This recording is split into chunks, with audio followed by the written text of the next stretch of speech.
ഞങ്ങളുടെ ചാനലിലേക്ക് സ്വാഗതം. നിങ്ങളുടേതല്ലാത്തതെന്തും അത് ഉപേക്ഷിക്കുക. നിങ്ങൾ അത് ഉപേക്ഷിക്കുന്നത് നിങ്ങളുടെ ദീർഘകാല സന്തോഷത്തിനും പ്രയോജനത്തിനും വേണ്ടിയുള്ളതാണ്. ബുദ്ധൻ. എന്തിനും നിന്റേതായില്ലെങ്കിൽ ഉപേക്ഷിക്കണം. നിന്റെ കൈവിടൽ നിന്റെ ദീർഘകാല സന്തോഷത്തിനും നേട്ടത്തിനും കാരണമാകും. ഇതിലെ പ്രചോദന കാരണങ്ങൾ: മനസ്സമാധാനം, പിടിച്ചുവയ്ക്കാനും നഷ്ടപ്പെട്ടതിനെക്കുറിച്ച് വിലപിക്കാനും നമ്മൾ ചെലവഴിക്കുന്ന ഊർജം അഴിച്ചുവിട്ട് ഉള്ളിൽ ഒരു ശാന്ത കണ്ടെത്താൻ ഉപയോഗിക്കാം.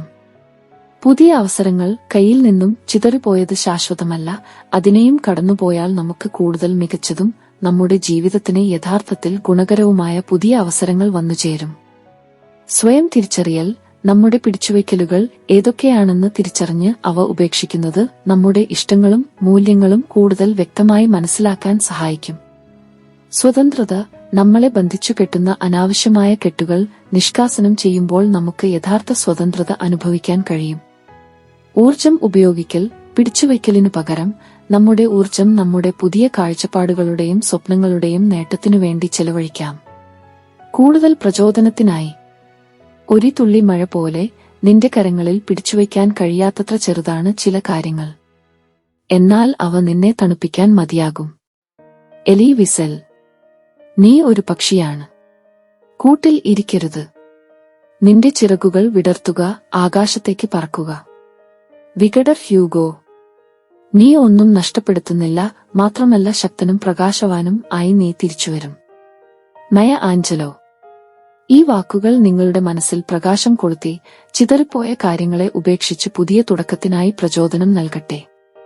ഞാൻ നിങ്ങളുടെ ദീർഘകാല സന്തോഷത്തിനും വിജയത്തിനും വേണ്ടി ആശംസിക്കുന്നു. ഇതിലെ പ്രചോദനകരമായ കാരണങ്ങൾ: 1. ഇതിഹാസത്തിൽ നിന്നും പാഠം. മഹാഭാരതം പോലുള്ള ഇതിഹാസങ്ങളിൽ നാം കാണുന്നത് ആഗ്രഹങ്ങളുടെയും പിടിച്ചുവയ്ക്കലുകളുടെയും ചതിപ്രഭാവങ്ങളാണ്. യുദ്ധങ്ങളും വിധ്വംസനങ്ങളും പലപ്പോഴും ഉണ്ടാകുന്നത് നമുക്ക് പേടിച്ചു വിട്ടുകൊടുക്കാനാകാത്ത കാര്യങ്ങളുടെ ഫലമായാണ്. നമുക്ക് നിയന്ത്രിക്കാൻ കഴിയാത്തതിനെ ഉപേക്ഷിച്ച് മുന്നോട്ടുപോയാൽ കൂടുതൽ സമാധാനവും വിജയവും കൈവരിക്കാം. 2. ആറ്റിൻകടവിൽ തിളരുന്ന പാഠം. ആറ്റിൻകടവിൽ ഇരുന്നുകൊണ്ട് ഒഴുക്കിൽ പൊങ്ങിപ്പോകുന്ന ഓരോ ഇലയെയും നോക്കൂ. അവ പിടിച്ചു നിർത്താനാകില്ല, ബലം പ്രയോഗിച്ചാലും കാര്യമില്ല, പക്ഷേ അവ ഒഴുകിപ്പോകുന്നതല്ല, പുതിയ തീരത്തേക്ക് യാത്ര പോകാനാണ്. നമ്മുടെ ജീവിതത്തിലും അങ്ങനെ തന്നെ. ചില കാര്യങ്ങൾ ഒഴുകിപ്പോകും, നമുക്ക് അവ പിടിച്ചുവയ്ക്കാനാകില്ല, അപ്പോൾ കരയിൽ പിടിച്ചു നിൽക്കാതെ പുതിയ ഒഴുക്കിൽ ചേർന്ന് നമ്മുടെ യാത്ര തുടരാം. 3. റാപ്പിഡിലിൻ പ്രചോദനം. വഴിപോയ്ക്കയിൽ കൈവിട്ടുപോയ ഇതളുകൾ പോലെ ചില ബന്ധങ്ങളും സ്വപ്നങ്ങളും വെറുതെ നഷ്ടമാകില്ല, അവ മറ്റൊരു രൂപത്തിൽ നമ്മുടെ ജീവിതത്തിൽ തിരിച്ചുവരും എന്ന റാപ്പിഡിലിന്റെ വാക്കുകൾ നമുക്ക് പ്രചോദനം നൽകുന്നു. നാം ഉപേക്ഷിക്കുന്ന എല്ലാ കാര്യങ്ങളും നമ്മുടെ യാത്രയുടെ വിവിധ ഘട്ടങ്ങളാണ്. അതിൽ നിരാശപ്പെടാതെ പുതിയ അവസരങ്ങൾക്കായി കാത്തിരിക്കാം. 4. നീലക്കുറിഞ്ഞി പുഷ്പിക്കുമ്പോൾ 10,000 വർഷത്തിലൊരിക്കൽ മാത്രം പുഷ്പിക്കുന്ന നീലക്കുറിഞ്ഞി പോലെ ചില അനുഗ്രഹങ്ങൾ നമ്മുടെ ജീവിതത്തിൽ പുതിയ പ്രതീക്ഷയുടെ പ്രഭാതം നൽകുന്നു. പിടിച്ചുവയ്ക്കലുകളുടെ ഇരുട്ടിൽ ആ പ്രഭാതത്തെ കാണാൻ കഴിയാതെ പോകരുത്. നമുക്ക് ഒഴുകിപ്പോകുന്ന കാര്യങ്ങളെക്കുറിച്ച് വിലപിക്കാതെ പുതിയ പുഷ്പങ്ങളുടെ വരവിനായി തയ്യാറെടുക്കാം. 5. അമ്മയും കുഞ്ഞും. ഒരു അമ്മ തന്റെ കുഞ്ഞിന്റെ കൈ ചേർത്ത് പിടിച്ച് നടത്താൻ പഠിപ്പിക്കുമ്പോൾ ഒരു നിമിഷം വരും ആ കൈ വിട്ടേക്കാൻ. ആ വിട്ടേക്കൽ ഭയപ്പെടുത്തുന്നതല്ല, സ്വാതന്ത്ര്യത്തിലേക്കും വളർച്ചയിലേക്കുമുള്ള പറക്കലാണ്. അതുപോലെ നമ്മളും നമ്മുടെ ജീവിതത്തിൽ ചില കാര്യങ്ങളെ വിട്ടേക്കേണ്ടിവരും. അത് വളർച്ചയുടെയും പുതിയ അനുഭവങ്ങളുടെയും വഴി തുറക്കുന്നു. 6. പുതിയ തുടക്കങ്ങൾ. ഒരു ചിത്രശലഭം പ്യൂപ്പയിൽ നിന്നും പുറത്തുവരുന്നത് പോലെ നമ്മളും നമ്മുടെ പരിമിതികളിൽ നിന്നും പുറത്തുവന്ന് പുതിയ തുടക്കങ്ങൾക്ക് തയ്യാറെടുക്കേണ്ടതുണ്ട്. നഷ്ടങ്ങളെ ഒരു അവസാനമായി കാണാതെ പുതിയ അവസരങ്ങൾക്കുള്ള തുടക്കമായി കാണുക.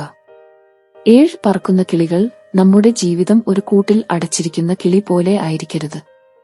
നമ്മുടെ ചിറകുകൾ വിടർത്തി പറക്കാൻ പഠിക്കുക, നമ്മുടെ പരിമിതികൾ ഭേദിക്കാതെ പുതിയ ഉയരങ്ങളിലേക്ക് എത്തുക. 8. നഷ്ടത്തിന്റെ സൗന്ദര്യം. വീണ്ടും കിട്ടാൻ കഴിയാത്ത ചില കാര്യങ്ങളുടെ നഷ്ടത്തിൽ സൗന്ദര്യം കണ്ടെത്താൻ പഠിക്കുക. ഒരു മഴയത്ത് ഒഴുകിപ്പോകുന്ന ഇല പോലെ ചില കാര്യങ്ങൾ നമ്മുടെ ജീവിതത്തിൽ ഒരു നിമിഷം മാത്രമേ ഉള്ളൂ. അവയുടെ നഷ്ടം വിലപിക്കാതെ അവ നൽകിയ ഓർമ്മകൾ ആസ്വദിക്കുക.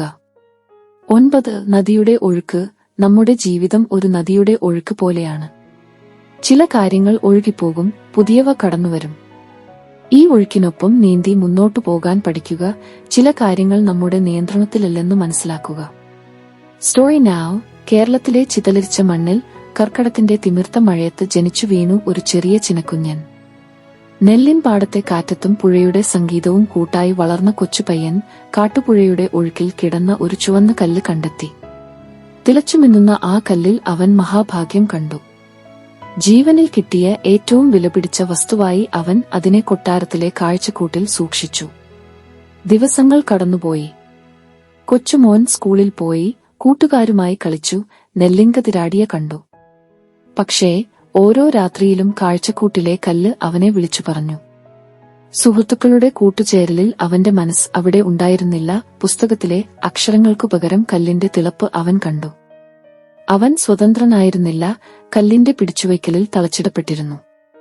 ഒരു കൊടുങ്കലിരാവിൽ ആറ്റുപൊങ്ങി.